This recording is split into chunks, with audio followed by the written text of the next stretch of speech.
saya sangat mengapresiasi ketika Kang JJ itu mau berbakti di Bandung Barat. Itu saya angkat jempol. Ini Bandung Barat persoalannya banyak. Kang JJ itu udah enak loh di sana. Yeah. Ditawarin Raffi Ahmad jadi komisaris Rans dan dia menolak. Itu harus diapresiasi. Artinya secara ekonomi sudah selesai sebenarnya. Ya itu tadi. Masyarakat sekarang ini soal kepemimpinan yang diragukan oleh masyarakat itu kan soal integritas. Betul. Kita boleh berdebat, setiap calon ada plus minus. Yang saya lihat dari JJ, saya seperti dapat garansi dia tidak akan korupsi. Kalau soal masalah posisinya nih, Kang TB nanti mau di KBB 1-nya atau KBB 2-nya mungkin?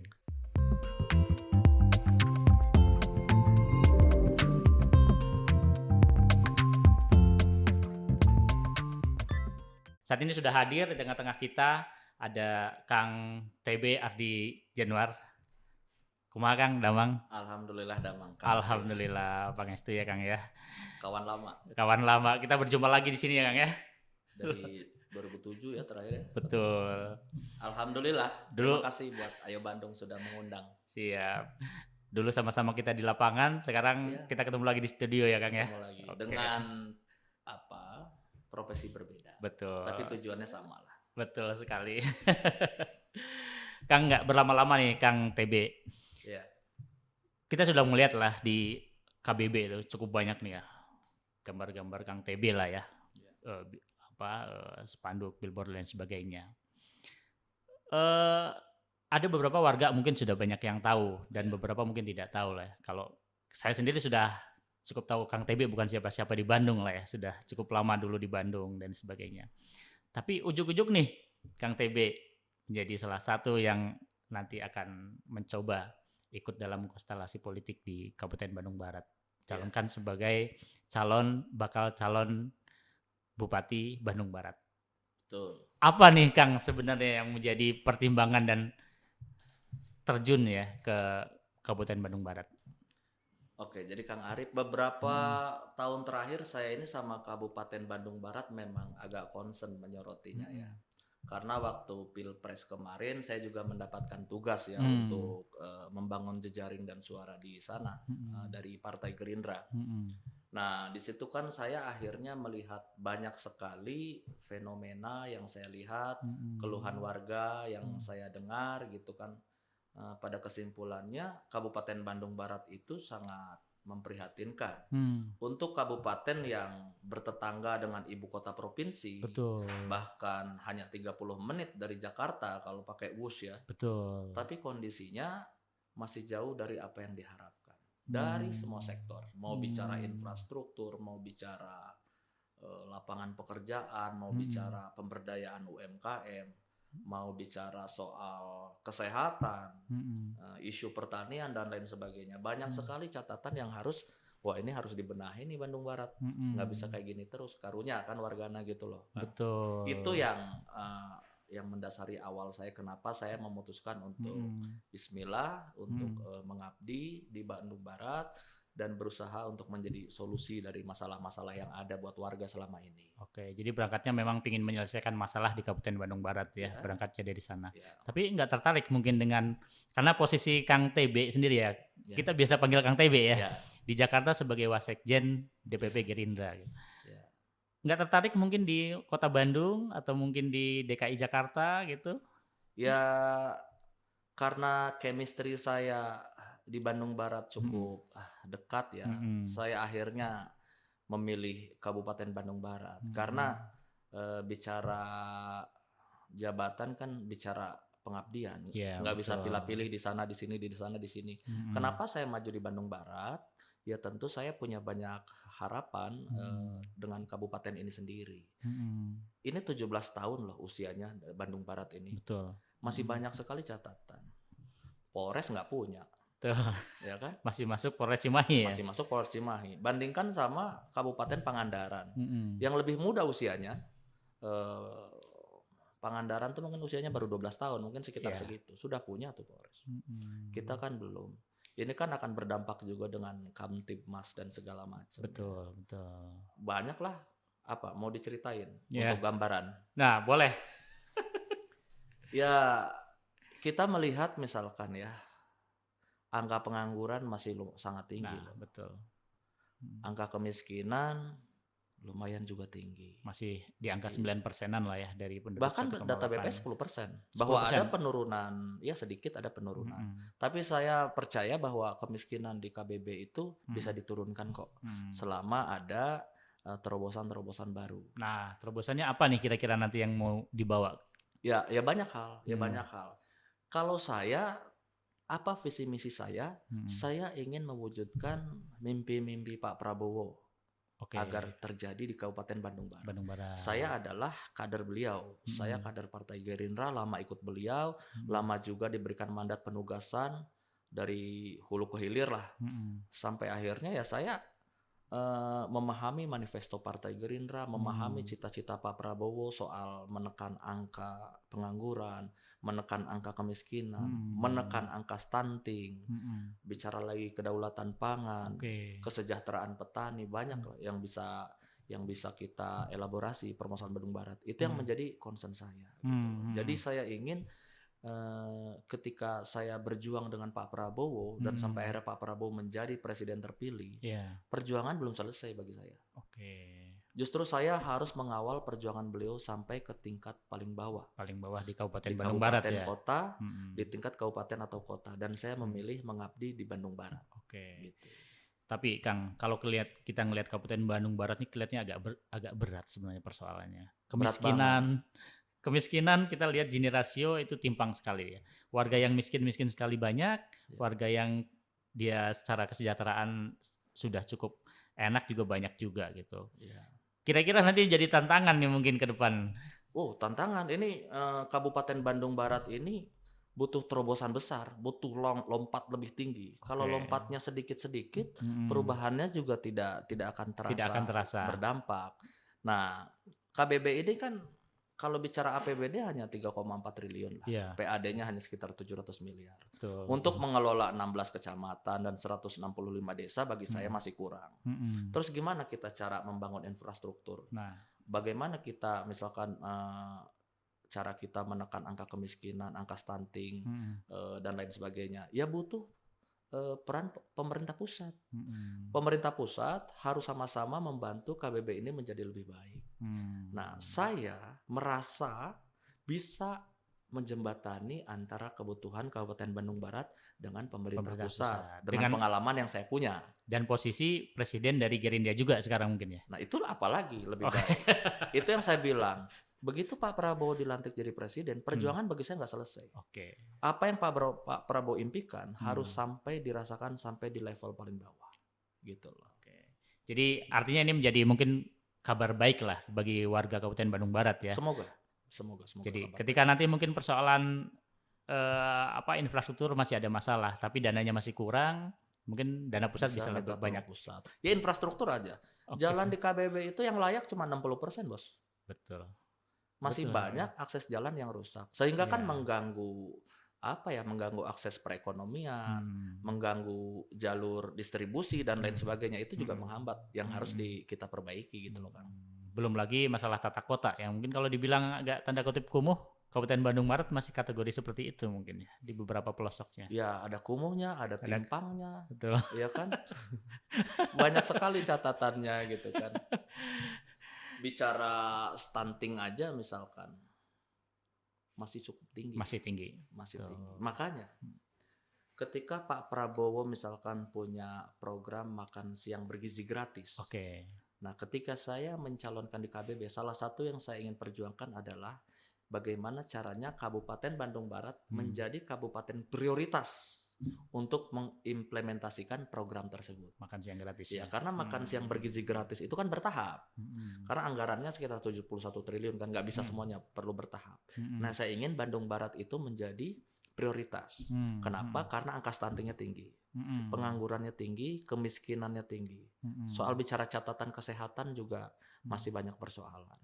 Bicara pendidikan juga jumlah warga yang menyandang gelar S1 juga sangat sedikit sekali. Kalau dibandingkan dengan kabupaten lain di Jawa Barat ya. Seperti Indramayu, seperti Subang, kalah kita.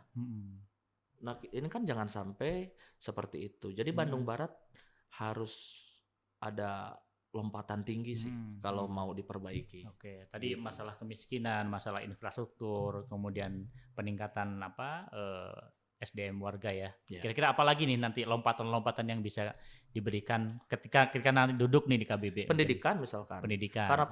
Karena jenjang S1 warga Kabupaten Bandung Barat masih sedikit ya yang menyandang gelar itu. Ya kita harus bisa menyekolahkan tuh orang-orang terbaik di KBB setiap tahun ke kampus-kampus ternama.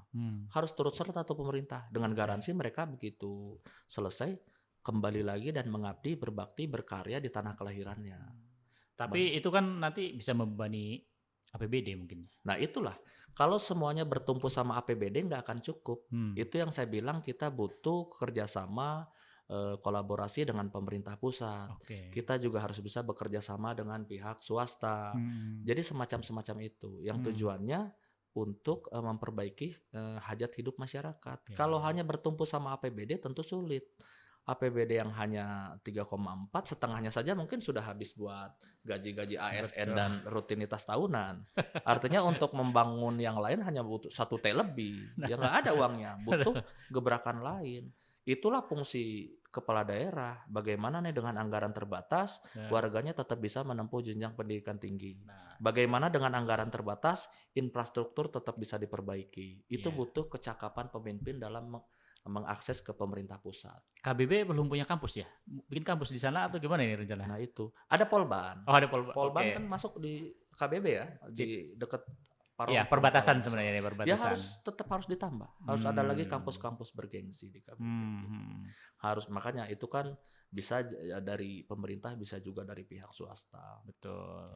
Saya percaya kalau jiwa kepemimpinannya punya jejaring yang bagus, yang kuat, yang baik, maka investasi juga akan berdatangan dan akan memperbaiki hajat hidup masyarakat di Kabupaten Bandung Barat. Apalagi transportasi WUS sudah terhubung dengan Kabupaten Bandung Barat ya, sebenarnya itu tinggal ditingkatkan aja ya. Nah itu kan ironi, pemerintah pusat sudah menyiapkan stasiun loh, WUS di Bandung Barat itu di Padalarang, masa tidak berdampak secara ekonomi kepada warganya? Masa stasiun Padalarang cuma buat transit aja, buat orang ke Bandung? Ya jangan lewat gitu aja sekilas ya. Nah ke depan harus hidup di sana, UMKM-nya, ekonominya, infrastrukturnya, semuanya harus hidup gitu loh. Kayak gitulah kan. Tapi konsep biasanya ada. Tapi biasanya untuk melakukan konsep-konsep itu, keinginan, gagasannya itu perlu tangan dingin lah ya. Banyak yang harus bisa dilakukan, baik itu kepada nanti staf-staf di jajaran dinas dan sebagainya. Ada mungkin cara untuk bagaimana biar setidaknya gagasan ada, tapi harus terrealisasi nih di lapangan kayak gitu. Ya, makanya kita harus membreakdown semua masalah. Harus ngobrol, harus mau ngobrol. Tidak hanya dengan SKPD, dengan masyarakat, dengan tokoh masyarakat, dengan civil society, kita harus terbuka. Karena ini harus ditanggulangi sama-sama. Masalah Kabupaten Bandung Barat ini bagi saya nggak fair kalau hanya menyalahkan 1 orang, 2 orang. Ini masalah yang sama-sama harus kita cari solusinya. Tapi peran leadership di Kabupaten Bandung Barat harus kuat. Harus punya visi yang besar, visi yang jauh gitu loh. Harus punya misi-misi yang bisa berdampak kepada masyarakat. Jangan berganti pemimpin ya tidak berdampak ke hajat hidup masyarakat. Ya buat apa pilkada gitu kan? Maksudnya lagi nyepil yang sebelumnya ini? Saya tidak nyepil siapa-siapa. Karena tujuan dari pemilu kan memang perbaikan, memang perubahan kan, transisi kepemimpinan. Yang namanya transisi itu kan harus lebih baik. Kalau tidak lebih baik, ya buat apa kan gitu. Kasihan masyarakat ya kalau gitu. Saya nggak spill siapa-siapa. Tapi mungkin masyarakat bisa menilai ya sebenarnya apa yang sudah dilakukan sebelumnya. Itu terserah masyarakat. Terserah framing Ayo Bandung. Kita netral sebenarnya, netral. Jangan netral, harus berpihak. Yang harus media lakukan itu adalah cover both side. Berimbang pemberitaannya. Tapi kalau menyikapi isu nggak boleh netral. Harus kritis. Berpihak ke masyarakat lah ya, intinya seperti itu. Ya, harus kritis, berpihak ke masyarakat. Artinya kalau saya ada kekeliruan harus dikritisi. Begitu juga yang lain. Jadi jangan cuma saya yang dikritisi. Gitu. Kita pegang lah ya Kang ya. Tapi Kang, kita ngomongin pemimpin sebelumnya. Mungkin KBB ini punya cerita tersendiri ya soal pemimpin sebelumnya, terutama masalah hutang piutang. KBB sebenarnya punya hutang 160 miliar dari kepemimpinan sebelumnya ini benar-benar hutang ke BUMN kalau nggak salah itu. Karena dulu ketika ada pimpinan tuh dia menggenjot infrastruktur tapi ternyata hasilnya dari hutang. Gimana nih mungkin artinya nanti visi-visinya bisa agak terhambat juga karena udah ngurusin hutang dulu nih.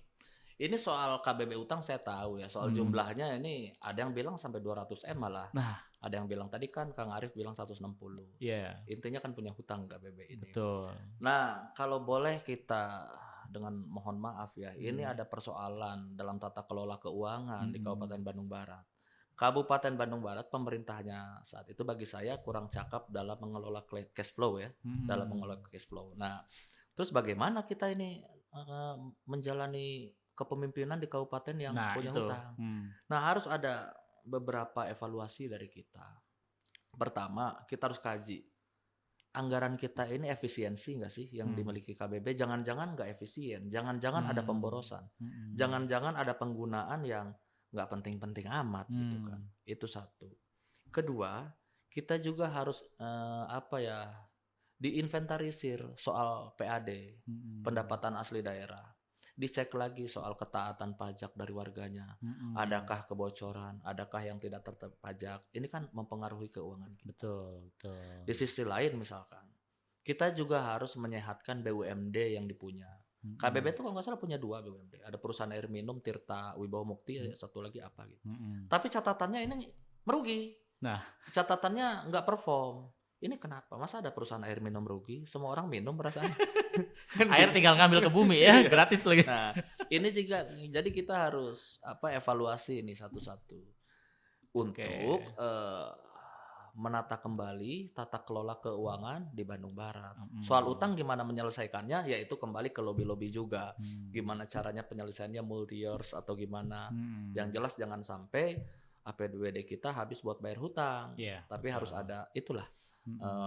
Komunikasi politik yang harus dilakukan sama perbaikan tata kelola keuangan. Betul. Itu sih Kang. Apalagi soal kebocoran nih Kang ya. Iya. Pak Prabowo tuh paling marah kalau ada cerita bocor-bocor gitu. Iya. Berarti korupsi udah pasti harus diberantas berarti. Nah ini juga ya. Kita juga harus memupuk kembali semangat warga KBB. Karena warga KBB ini banyak yang skeptis bahkan apatis dengan pilkada. Karena mereka punya pengalaman yang kurang baik misalkan dengan pemerintah sebelumnya. Lagi-lagi saya nggak mau spill, tapi ini kan fakta lapangan. Nah ini kan yang ada asumsi di publik kan, engke kieu deui, nanti sama aja. Nah ini yang harus kita pupuk. Harus dibangun lagi semangat masyarakat untuk membenahi atau melakukan perbaikan di Kabupaten Bandung Barat. Jadi yang pertama yang harus dilakukan memang figur pemimpin itu bukan soal visi misi mah bagus semua, bukan juga soal bicara etnis, bukan juga bicara soal latar belakang, tapi integritas itu nomor satu. Integritas itu nomor satu. Pastikan orang-orang yang memimpin Kabupaten Bandung Barat yang akan memimpin adalah orang-orang yang sudah selesai dengan hidupnya, sehingga nggak perlu lagi tuh cawe-cawe di APBD kayak gitu loh kan. Minta cashback-an yang juga ya. Ada yang minta cashback. Ya nggak tahu juga nih. Nanti abis ini kita ngobrol lah ya. Saya banyak dapat info. Nah itu apalagi nih, wah luar biasa nih. Bisa ini nih terbuka semua nih. Ya. Tapi yang jelas integritas itu nanti integritas harus nggak cuman kepala daerahnya, sampai level kepala dinas, sampai ASN di bawah juga harus ya. Ya itu. Kenapa saya mau baju Bandung Barat? Kalau bicara kekuasaan, kalau bicara hitung-hitungan pendapatan, rasa-rasanya saya mending di Jakarta, Kang Arif. Iya. Betul. Nggak ada beban ngurus warga, nggak ada beban ngurus wilayah, udah enjoy saja jalani aktivitas di Jakarta sebagai backbone partai, backbone politik, lalu kapan aja kita bisa liburan. Betul.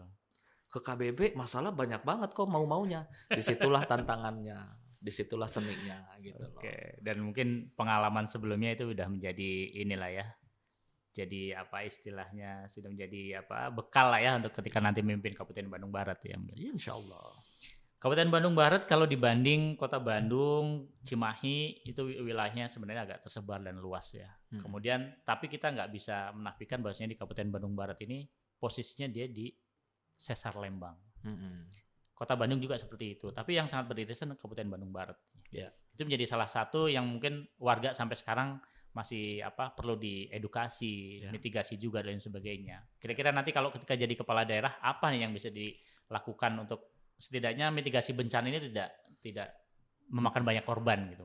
Ya, nah memang dari 16 kecamatan di KBB itu 12 itu terindikasi beresiko berat kena bencana. Tuh. Dari 16 kecamatan 12 itu beresiko 12. berat. Nah, 3 kecamatan beresiko sangat berat. Wah. Nah, 3 kecamatan itu ada Cisarua, Lembang, dan Parongpong. Betul. Karena sasar Lembang tadi. Bencana ini nggak bisa kita cegah, nggak bisa kita atur. Yeah. Karena itu kan fenomena alam ya. Yeah. Yang bisa kita lakukan adalah bagi saya 3 hal untuk meminimalisir korban. Karena kan nggak bisa dicegah. Pertama, bicara soal mitigasi. Seperti Kang Arif bilang, mitigasi itu harus berjalan. Kedua, soal edukasi. Edukasi ke masyarakat juga harus berjalan. Ketiga, soal teknologi. Teknologi juga harus lebih canggih nih dalam menyikapi sigap bencana. Baru keempat adalah ketiga itu dibungkus lagi dengan kerjasama masyarakat. Saling mengingatkan, saling mengedukasi, saling transfer knowledge gitulah soal waspada bencana, sesar Lembang. Karena kan di KBB itu bencana bukan hanya ancaman sesar Lembang, betul, tapi longsor segala macam. Itu banyak sekali. Nah, jadi 3 hal tadi soal mitigasi, soal edukasi, dan soal teknologi ini harus dioptimalkan oleh pemerintah daerah. Bagi saya seperti itu, Kang. Rencana seperti itu ya nanti ke depannya. Oke, siap. Memang dari beberapa daerah mitigasi memang sudah banyak, edukasi juga, tapi banyak juga masyarakat yang tetap di sesarnya itu pelan dia bangun rumah nih di situ.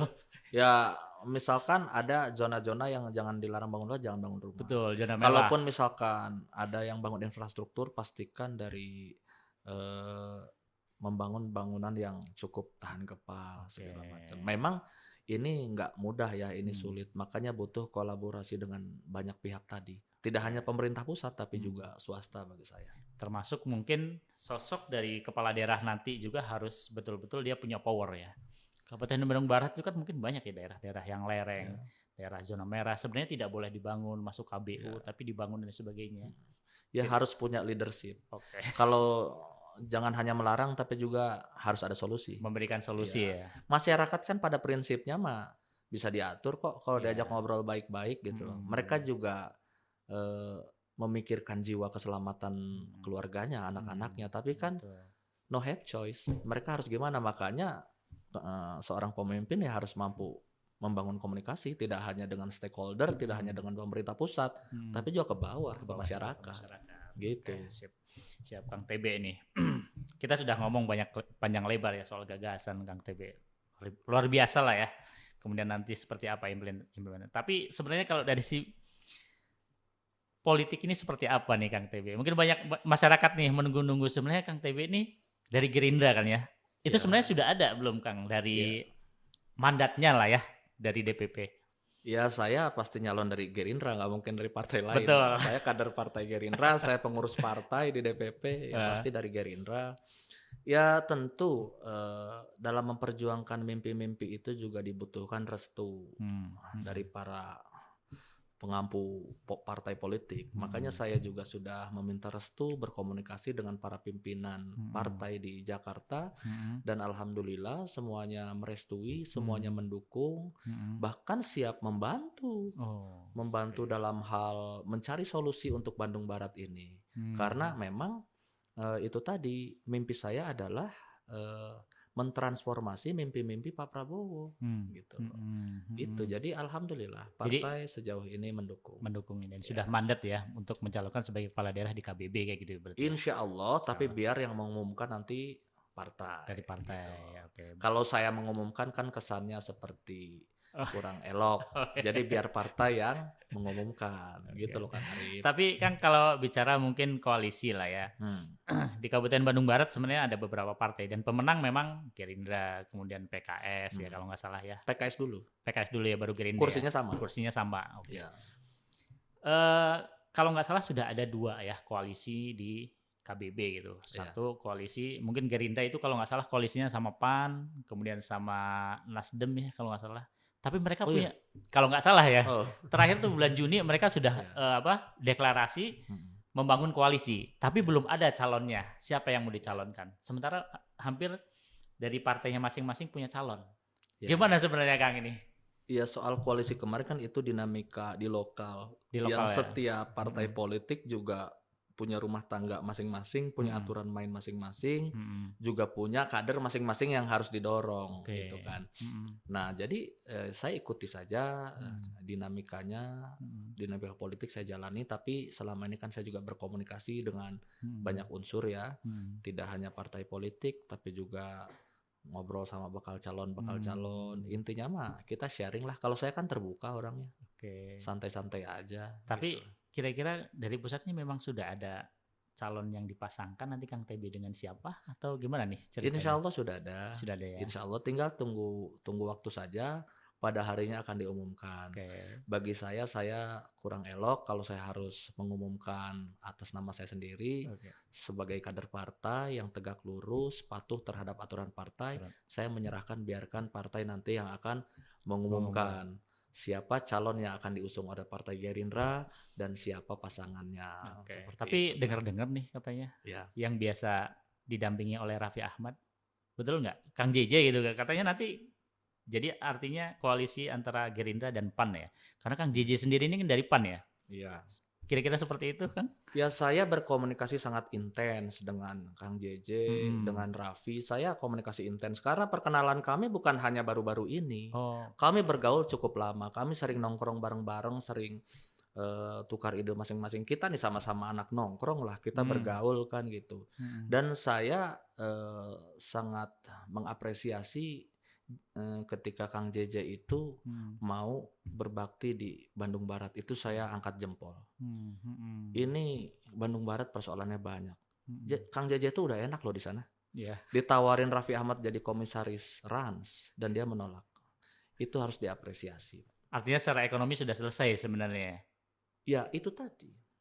Masyarakat sekarang ini soal kepemimpinan yang diragukan oleh masyarakat itu kan soal integritas. Betul. Kita boleh berdebat, setiap calon ada plus minus. Mhm, Yang saya lihat dari JJ, mmm, saya seperti dapat garansi, dia mmm. tidak akan korupsi. Oh. Dia sudah selesai dengan hidupnya.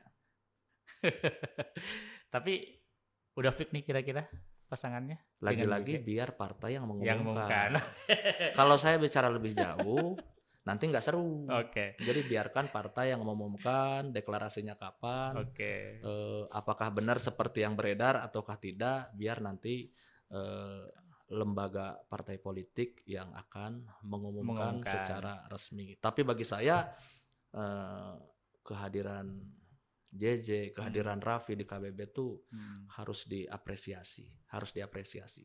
Coba Kang Arif selaku jurnalis buka mhm, big data atau mhm, database. mhm, Kabupaten Bandung Barat mendadak menjadi obrolan publik. mhm, Eksposurnya sangat tinggi mhm. begitu kehadiran mereka. Ya kan? Iya, Orang yang tadinya melihat Bandung Barat tidak terlalu famous. Orang akhirnya mencari tahu Bandung Barat karena iya, postingan atau pemberitaan Raffi dengan JJ misalkan ya. iya, kebayanglah Eksposurnya Raffi, tinggi. iya betul, Orang menjadi nyari tahu soal KBB itu ada apa. Dan jujur mmm, ya, ternyata orang tahu, oh ternyata Lembang itu Kabupaten Bandung Barat. iya, Orang taunya Lembang itu Bandung. betul, Orang baru tahu ternyata stasiun Wus Padalarang itu Bandung Bandung Barat. Barat, Ternyata Kota Baru Parahyangan itu bukan Bandung tapi Bandung Bandung Barat, Barat. betul, Orang jadi rasa ingin tahunya bertambah. Coba mhm, bayangkan. Banyak pemerintah daerah, pemerintah pusat, government ya, atau mhm, company, mhm, mereka sering minta tolong influencer untuk mensosialisasikan. Tujuannya apa sih?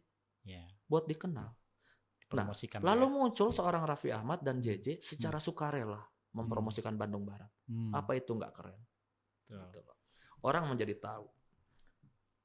Mungkin efek dominonya investor akan berdatangan karena mhm, dia tahu akan potensi-potensi di Bandung Barat. iya, Kalau investor datang, ekonomi hidup, iya, lapangan betul, kerja terbuka, hidup masyarakat membaik. mhm, Itu yang seharusnya kita lihat dari sisi seorang lain.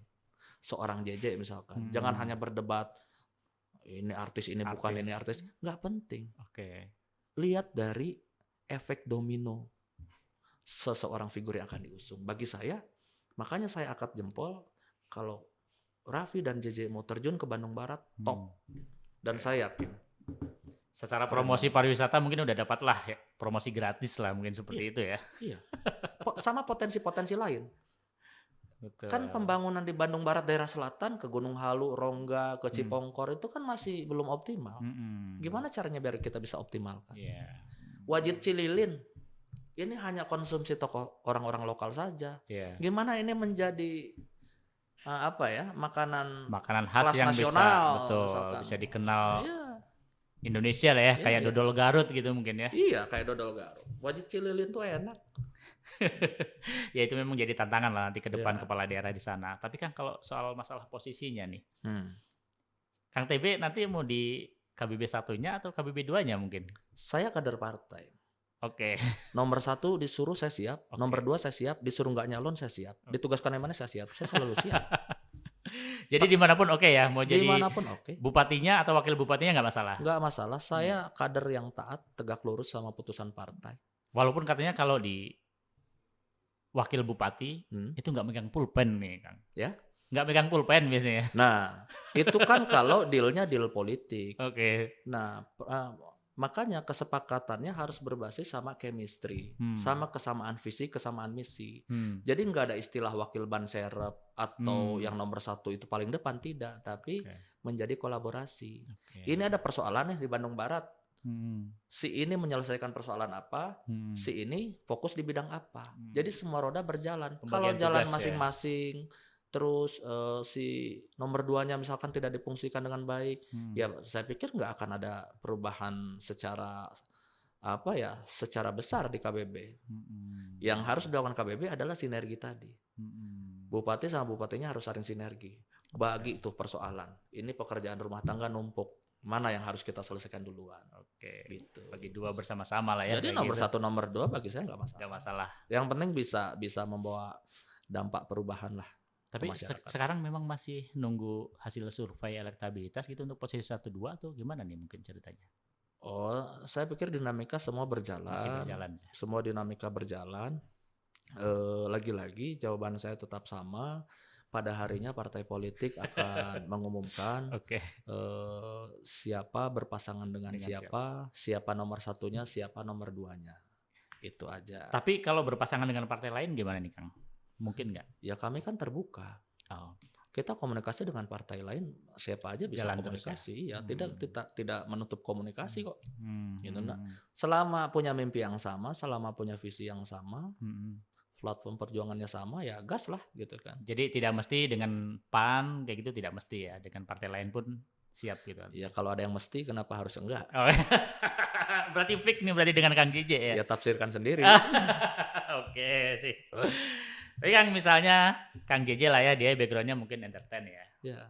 Kang TB aktivis lah ya, udah lama di politik. Optimis Kang kira-kira ketika nyalon di KBB gitu dengan lawan incumbent mungkin maju lagi ya Kang Hengki, kemudian ada beberapa calon lain dan lain sebagainya. Ya, optimis nanti bisa menang mungkin? Ya siapapun yang akan berpasangan dengan kami di posisi apapun tentu harus berjuang ya. Berjuang mendapatkan mandat kepercayaan dari masyarakat. Kita akan berjuang untuk itu. Jadi saya pikir siapapun pasangannya kita akan berjuang. Tapi kita meyakini kalau kita yang memenangkan mandat itu, insya Allah Kabupaten Bandung Barat menjadi lebih baik. Menjadi lebih baik. Jauh lebih baik. Garansi lah ya.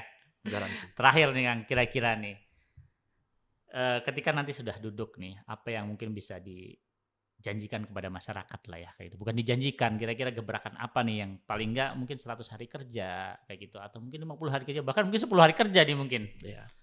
Yang pasti semangat saya tetap mengimplementasikan mimpi-mimpi Pak Prabowo yang selama ini dia suarakan di tingkat nasional, saya implementasikan di Bandung Barat. Di Bandung Barat. Contoh ya soal makan siang gizi gratis. Penekanan angka stunting, bicara lagi mengurangi angka pengangguran, membuka lapangan pekerjaan, meningkatkan taraf hidup masyarakat dan petani, gitu loh. Bicara lagi tenaga medis segala macam. Di KBB itu satu tenaga medis banding 3.000 bos. Wush. Coba bayangkan. Ya idealnya minimal 1:1.000 lah. Itu masalahnya karena SDM atau masalah mungkin honornya kurang? Ya dua-duanya mungkin. Ya, Jadi milihnya di kota Bandung ya, nggak mau di KPU. makanya kita harus cari solusi untuk menyikapi ini semua gitu. Oke, Harus butuh lompatan tinggi. Jangan sampai pilkada ini perubahannya cuma sedikit-sedikit. Oke. Lebih rugi lagi kalau nggak ada perubahan sama Nah sekali. itu. Jadi dipikirkan cari yang bisa perubahannya itu drastis, Oke, siap. melonjak lebih tinggi. Mantap, luar biasa Kang TB. Mungkin seperti itu aja obrolan kita kali ini. Kita masih sama-sama muda. Saya masih muda, Kang TB masih muda. Insya Semangatnya masih membara ya. Masih Masih membara. Gagasannya masih banyak, gagasannya masih membara juga. Demikian podcast kita hari ini Ayat Talk. Semoga memberikan banyak pemahaman, insight bagi masyarakat bagaimana kita berpolitik dengan baik, bagaimana kita memilih pemimpin, tidak memilih pemimpin seperti kucing dalam karung, tapi kita memang sudah tahu apa yang dibawa, apa gagasannya, kemudian nanti seperti apa realisasinya di lapangan. Seperti itu aja, terima kasih. Assalamualaikum warahmatullahi wabarakatuh.